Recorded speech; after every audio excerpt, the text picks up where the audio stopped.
ಕರ್ನಾಟಕದಲ್ಲಿ ಬಸ್ ಸಂಚಾರ ಬಂದ್. ಊರಿಗೆ ಹೋಗಲು ಪ್ಲಾನ್ ಮಾಡಿದ್ರೆ ಬೇಗನೆ ಕ್ಯಾನ್ಸಲ್ ಮಾಡಬೇಕಾ ಬೇಡವಾ ಎಲ್ಲ ಒಂದು ಮಾಹಿತಿಗಳನ್ನ ವಿಡಿಯೋದಲ್ಲಿ ನೋಡ್ತಾ ಹೋಗೋಣ ವೀಕ್ಷಕರೇ. ಬಸ್ ಸಂಚಾರದ ಬಗ್ಗೆ ದೊಡ್ಡ ಬ್ರೇಕಿಂಗ್ ನ್ಯೂಸ್. ಗೃಹಲಕ್ಷ್ಮಿ ಯೋಜನೆ bumper good news. Breaking news ಅಲ್ಲಿ ಗೃಹಲಕ್ಷ್ಮಿ ಯೋಜನೆ ಬಗ್ಗೆ 3 ತಿಂಗಳ ಕಂತಿನ ಹಣ ಜಮೆ ಬಗ್ಗೆ ಒಂದು ಮಾಹಿತಿ ಬಂದಿದೆ ವೀಕ್ಷಕರೇ. ವಿಡಿಯೋ ಮಾತ್ರ ಕೊನೆವರೆಗೂ ನೋಡಿ. ಮತ್ತೆ ನಿಮ್ಮ ಹತ್ರ ದ್ವಿಚಕ್ರ ವಾಹನ ಇರಲಿ, 4 ಚಕ್ರದ ಕಾರ್, ಬೈಕ್, ಸ್ಕೂಟಿ, ಆಟೋ ಏನೇ ಇದ್ರೂ ಕೂಡ ವಿಡಿಯೋ ಪೂರ್ತಿಯಾಗಿ ನೋಡಿ. ದಂಡದ ಮೊತ್ತದ ಬಗ್ಗೆ ಒಂದು ಮಾಹಿತಿ ಬಂದಿದೆ.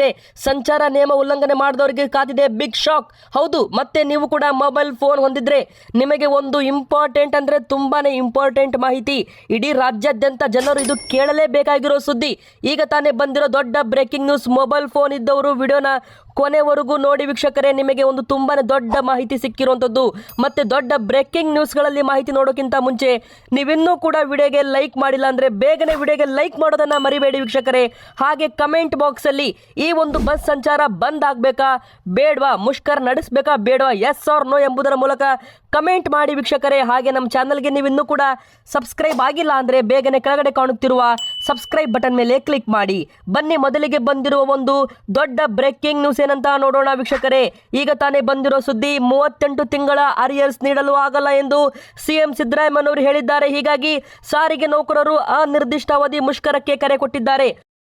ಹೌದು, 38 ತಿಂಗಳ ಅರಿಯರ್ಸ್ ಹಣವನ್ನ ಕೊಡುವಂತೆ ಸರ್ಕಾರಕ್ಕೆ ಈಗಾಗಲೇ ಬೇಡಿಕೆ ಇಟ್ಟಿರೋ ನೌಕರರು ಸಿದ್ದರಾಮಯ್ಯನವರು ಸಭೆ ಮಾಡಿದ್ರು. ಆ ಒಂದು ಸಭೆಯಲ್ಲಿ 38 ತಿಂಗಳ ಅರಿಯರ್ಸ್ ನೀಡಲು ಸಾಧ್ಯವಾಗಲ್ಲ ಅಂತ ಒಂದು ಸಿದ್ದರಾಮಯ್ಯನವರು ಹೇಳಿಕೆ ಕೊಟ್ಟಿರುವಂತದ್ದು. ಈ ಒಂದು ಹಿನ್ನೆಲೆ ನೌಕರರಿಗೆ ಶಾಕ್ ಅಂತಾನೆ ಹೇಳಬಹುದು ವೀಕ್ಷಕರೇ. 38 ತಿಂಗಳ ಅರಿಯರ್ಸ್ ನೀಡಲು ಆಗಲ್ಲ ಎಂದು ಸಿದ್ದರಾಮಯ್ಯನವರು ಹೇಳಿಕೆ ಕೊಟ್ಟಿರೋ ಬೆನ್ನಲ್ಲೇ ಮುಷ್ಕರ ಮಾಡೇ ಮಾಡ್ತೀವಿ ಅಂತ ಹೇಳಿ ಸಾರಿಗೆ ಮುಖಂಡರು ಸಭೆಯಿಂದ ಹೊರಗಡೆ ಬಂದಿರುವಂತದ್ದು.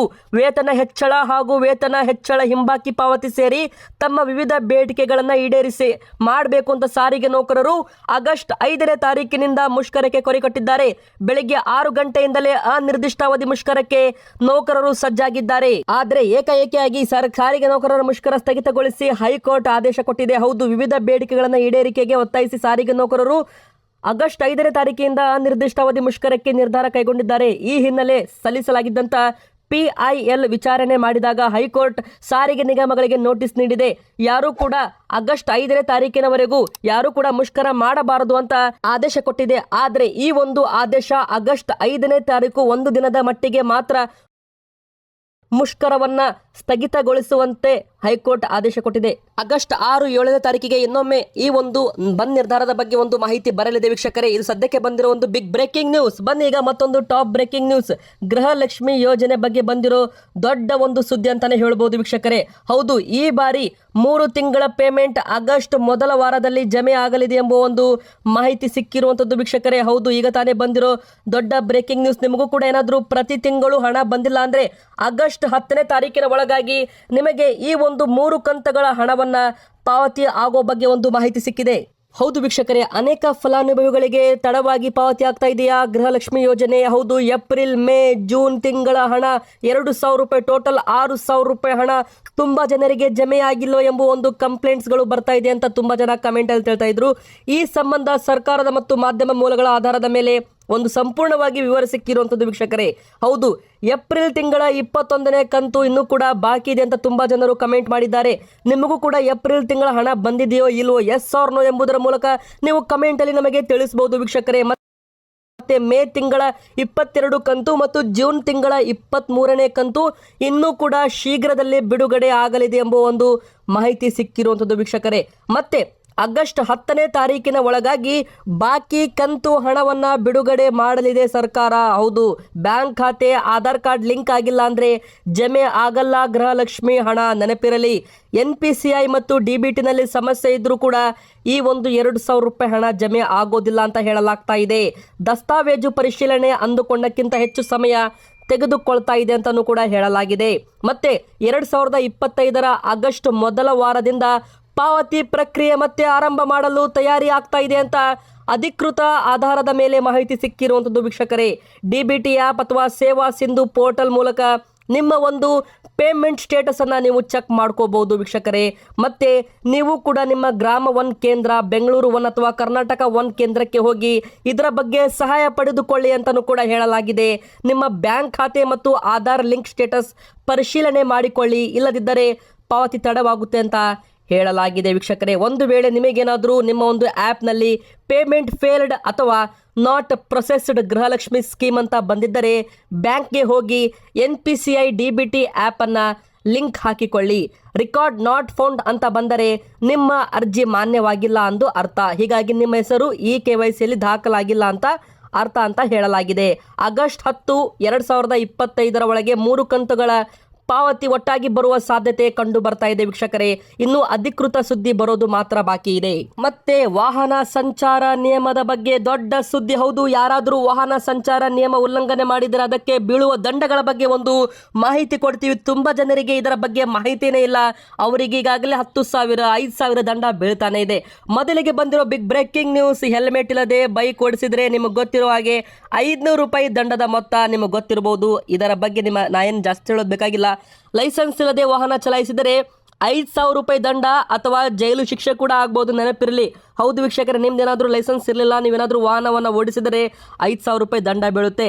ಡ್ರಿಂಕ್ ಆ್ಯಂಡ್ ಡ್ರೈವ್, ಮದ್ಯಪಾನ ಮಾಡಿ ಚಾಲನೆ ಮಾಡಿದರೆ 10,000 ರೂಪಾಯಿ ದಂಡ, ಜೈಲು ಶಿಕ್ಷೆ 6 ತಿಂಗಳವರೆಗೂ ಕೂಡ ಆಗ್ಬೋದು, ಅಥವಾ 10,000 ರೂಪಾಯಿ ದಂಡ, ಇಲ್ಲ ಎರಡೂ ಕೂಡ ಬೀಳ್ಬೋದು, ನೆನಪಿರಲಿ. ಹೌದು, ಮತ್ತೆ ಸ್ಪೀಡ್ ಮೀರಿ ಚಾಲನೆ ಮಾಡಿದರೆ 1 ರಿಂದ 2,000 ರೂಪಾಯಿವರೆಗೂ ದಂಡ ಬೀಳಲಿದೆ. ಚಾಲನೆ ಸಮಯದಲ್ಲಿ ತುಂಬ ಜನ ಮೊಬೈಲ್ ಫೋನ್ ಬಳಸ್ತಾರೆ. ಮೊಬೈಲ್ ಫೋನಿನ ಮೇಲೆ ಬಳಸಿದರೆ 1,000 ರೂಪಾಯಿಂದ 5,000 ರೂಪಾಯಿವರೆಗೂ ದಂಡ ಹಾಕಲಾಗುತ್ತೆ ಅಂತ ಹೇಳಲಾಗಿದೆ ವೀಕ್ಷಕರೇ. ಸೀಟ್ ಬೆಲ್ಟ್ ಹಾಕದೆ ಕಾರ್ ಚಾಲನೆ ಮಾಡಿದರೆ 1,000 ರೂಪಾಯಿ ದಂಡ. ವಾಹನ ದಾಖಲೆಗಳು RC ಇನ್ಸೂರೆನ್ಸ್ ಇಲ್ಲದೆ ಚಾಲನೆ ಮಾಡಿದರೆ 2,000 ರೂಪಾಯಿ ದಂಡ. ಆಟೋ ಅಥವಾ ಕ್ಯಾಬ್ ಮೀಟರ್ ಬಳಕೆ ಮಾಡದೆ ಓಡಿಸಿದರೆ 500 ರೂಪಾಯಿಂದ 1,000 ರೂಪಾಯಿ ದಂಡ. ಟ್ರಾಫಿಕ್ ಲೈಟ್ ಉಲ್ಲಂಘನೆ 1,000 ರೂಪಾಯಿಂದ 5,000 ರೂಪಾಯಿ ದಂಡ. ಓವರ್ ಲೋಡಿಂಗ್, ಹೆಚ್ಚು ಜನರನ್ನ ಒಂದೇ, ಈಗ 4 ಸೀಟ್ ಕಾರ್ ಇರುತ್ತೆ, 4 ಸೀಟರು, ಅದರಲ್ಲಿ 8-10 ಜನ ಕೂತ್ಕೊಂಡು ಹೋದರೆ 2,000 ರಿಂದ 5,000 ರೂಪಾಯಿ ದಂಡ. ಪೊಲ್ಯೂಷನ್ ಇಲ್ಲದೆ ವಾಹನ ಚಾಲನೆ ಮಾಡಿದರೆ 1,000 ರೂಪಾಯಿ ಅಂದರೆ 2,000 ರೂಪಾಯಿ ದಂಡ.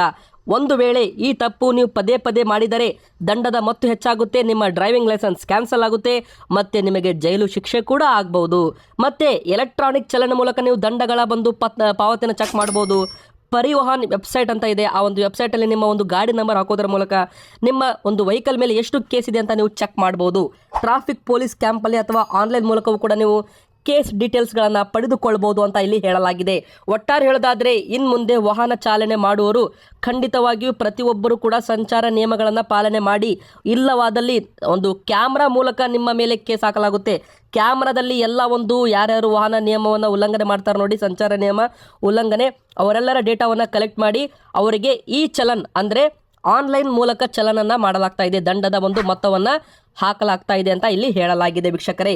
ಬನ್ನಿ ಈಗ ಮತ್ತೊಂದು ಬಿಗ್ ಬ್ರೇಕಿಂಗ್ ನ್ಯೂಸ್ ಏನಂದರೆ ಬಂಗಾರದ ಬೆಲೆಯಲ್ಲಿ ಭಾರೀ ಪ್ರಮಾಣದಲ್ಲಿ ಏರಿಕೆ ಆಗಿದೆ. 1 ಲಕ್ಷ ಗಡಿ ದಾಟೇ ಬಿಡ್ತು ಬಂಗಾರದ ದರ. ಹೌದು, ಹಬ್ಬದ ಹೊತ್ತಿಗೆ ಬಂಗಾರದ ದರ ಏರಿಕೆ ಆಗುತ್ತೆ ಅಂತ ನಾವು ನಿಮಗೆ ಮುಂಚೆನೇ ಹೇಳಿದ್ವಿ ವೀಕ್ಷಕರೇ. ಈಗ ವರಮಹಾಲಕ್ಷ್ಮಿ ಹಬ್ಬ ಆಯಿತು, ಮುಂದೆ ದಸರಾ, ದೀಪಾವಳಿ, ಮದುವೆ ಸೀಸನ್ ಶುರುವಾಯಿತು. ಈಗ ಬಂಗಾರಕ್ಕಿಲ್ಲ ಬ್ರೇಕ್. ಹೌದು, ಮತ್ತೆ ಈಗ ಬಂಗಾರದ ಬೆಲೆಯಲ್ಲಿ ಏರಿಕೆ ಶುರುವಾಗಿದೆ ವೀಕ್ಷಕರೇ. ಆಗಸ್ಟ್ ತಿಂಗಳಿನಿಂದಲೇ ಬಂಗಾರದ ಬೆಲೆಯಲ್ಲಿ ಏರಿಕೆ ಶುರುವಾಯಿತು.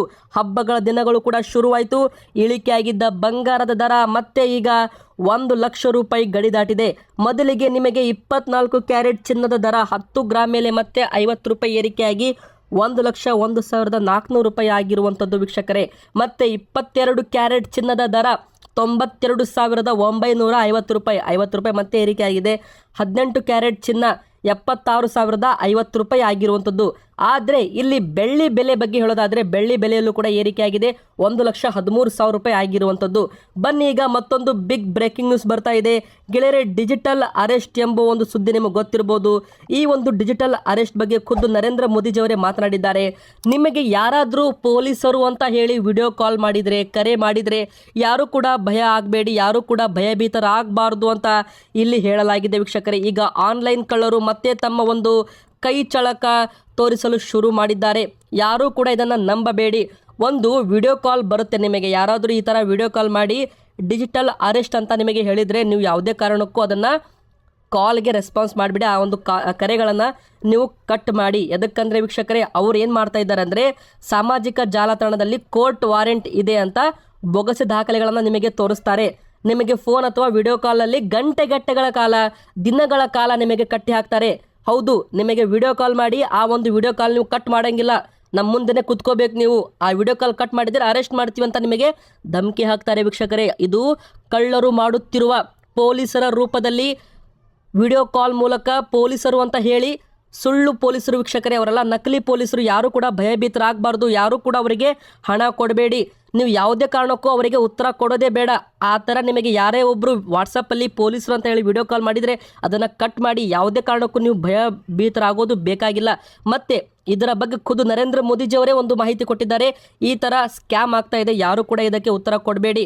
ನಿಮಗೆ ಗೂಗಲ್ ಪೇ, UPI, ಕ್ರಿಪ್ಟೋ ಮೂಲಕ ಹಣ ತುರ್ತಾಗಿ ಪಾವತಿ ಮಾಡಬೇಕು ಅಂತ ಡಿಮ್ಯಾಂಡ್ ಮಾಡ್ತಾರೆ ವಿಡಿಯೋ ಕಾಲಲ್ಲಿ. ಅದನ್ನು ಕೂಡ ನೀವು ಮಾಡಬೇಡಿ. ಯಾವುದೇ ಕಾರಣಕ್ಕೂ ನೀವು ಭಯಭೀತರಾಗೋದು ಬೇಕಾಗಿಲ್ಲ ಅಂತ ಹೇಳಲಾಗಿದೆ. ತುಂಬ ಜನ ಕಮೆಂಟ್ ಮಾಡ್ತಾ ಇದ್ರು, ಡಿಜಿಟಲ್ ಅರೆಸ್ಟ್ ಕಾನೂನಿನಲ್ಲಿ ಇದೆಯಾ? ಇಲ್ಲ ವೀಕ್ಷಕರೇ, ನಮ್ಮ ಭಾರತದ ಕಾನೂನಿನಲ್ಲಿ ಡಿಜಿಟಲ್ ಅರೆಸ್ಟ್ ಎಂಬುವ ಪದವೇ ಇಲ್ಲ ಅಂತಲೇ ಹೇಳ್ಬೋದು. ಯಾರಾದರೂ ಅರೆಸ್ಟ್ ಮಾಡಬೇಕಾದ್ರೆ ಪೊಲೀಸರು ನೇರವಾಗಿ ಬಂದು ಕಾನೂನು ಪ್ರಕ್ರಿಯೆ ಮೂಲಕ ಮಾತ್ರ ಬಂಧನ ಮಾಡ್ತಾರೆ. ಈ ಥರ ವಿಡಿಯೋ ಕಾಲಲ್ಲಿ ಯಾರು ಕೂಡ ಅರೆಸ್ಟ್ ಮಾಡೋದಿಲ್ಲ, ನೆನಪಿರಲಿ ವೀಕ್ಷಕರೇ. ಬನ್ನಿ ಈಗ ಮತ್ತೊಂದು big breaking news. Donald Trump ಅವರು 25% ತೆರಿಗೆ ಹಾಕಿದ ಮೇಲೆ ಬಂಗಾರದ ಬೆಲೆಯಲ್ಲಿ ಏರಿಕೆ ಆಗ್ತಾ ಇದೆಯಾ? ಎದಕ್ಕಂದರೆ 25% ಜಾಗತಿಕವಾಗಿ ಭಾರತದ ಮೇಲೆ ಡೊನಾಲ್ಡ್ ಟ್ರಂಪ್ ಅವರು ಒಂದು ತೆರಿಗೆಯನ್ನು ಘೋಷಣೆ ಮಾಡಿದ್ದಾರೆ. ಆದರೆ ಈ ಒಂದು ತೆರಿಗೆಯಿಂದಾಗಿ ಎಲೆಕ್ಟ್ರಾನಿಕ್ ವಸ್ತುಗಳು, ಮೊಬೈಲ್ ಫೋನ್ ವಸ್ತುಗಳು ಮತ್ತು ತುಂಬ ಇತರೆ ಪ್ರಾಡಕ್ಟ್ಸ್ಗಳು ಮತ್ತು ಆಟೋಮೊಬೈಲ್ಸ್, ಗ್ಯಾಜೆಟ್ಸ್ಗಳು ರೇಟಲ್ಲಿ ಏರಿಕೆ ಆಗಬೇಕಾಗಿತ್ತು. ಆದರೆ ಆಭರಣ ಬೆಲೆಯಲ್ಲೂ ಕೂಡ ಏರಿಕೆ ಆಗ್ತಾ ಇದೆ. ಇದರ ಹಿಂದೆ ಏನು ಕಾರಣ? ಹಬ್ಬಗಳ ದಿನ ಕಾರಣವೋ ಅಥವಾ ಡೊನಾಲ್ಡ್ ಟ್ರಂಪ್ ಅವರ ಘೋಷಣೆ ಮಾಡಿರೋ 25% ತೆರಿಗೆ ಭಾರತದ ಮೇಲೆ ಅದು ಕಾರಣವಾಗುತ್ತೋ ಎಂಬುದನ್ನು ಕಾದು ನೋಡಬೇಕಾಗುತ್ತೆ. ಇವತ್ತಿಗೆ ಇಷ್ಟ ಆಗಿತ್ತು ವಿಡಿಯೋ. ಇಷ್ಟವಾದರೆ ವಿಡಿಯೋಗೆ ಲೈಕ್ ಮಾಡಿ, ವಿಡಿಯೋನ ಶೇರ್ ಮಾಡಿ, ನಮ್ಮ ಚಾನಲ್ಗೆ ಸಬ್ಸ್ಕ್ರೈಬ್ ಆಗಿ.